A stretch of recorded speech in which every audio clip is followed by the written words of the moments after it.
Mensen kunnen heel eenzaam wezen of het gevoel hadden net bij te jaren. En dat is wat we nou ook extra benadrukken willen. Eigenlijk kan iedereen dat gevoel wel.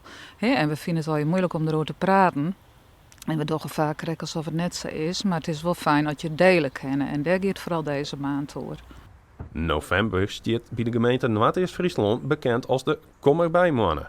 De hele maanden staan er activiteiten gepland die het vooral in het teken staan van het bestrijden van eenzaamheid.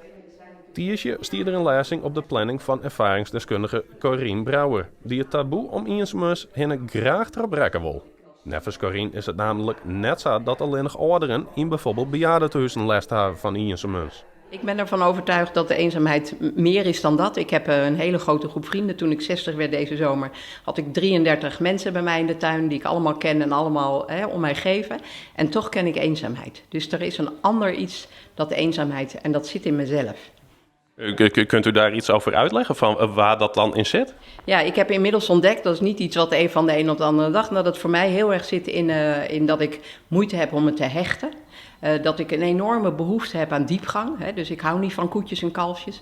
Ik heb heel erg behoefte om diepgaande gesprekken met mensen te voeren. En vanuit die moeite om te hechten hou ik eigenlijk een afstand van mensen die ervoor zorgt dat ik niet krijg waar mijn behoefte zit. En een soort mensen herkennen zich volgens Corine in haar verhaal. Eigenlijk altijd als ik mijn verhaal vertel, en de groep is vaak helemaal niet zo groot, want toegeven om naar zo'n verhaal te komen is al ingewikkeld genoeg. Hè? Want alsof je daarmee zegt, oh, ik ben ook eenzaam. Maar er zit zoveel herkenning in mijn verhaal. Ik zeg na een introductie van mijn verhaal, zeg ik, goh, ga eens even met elkaar aan de tafel. Herken je nou iets in?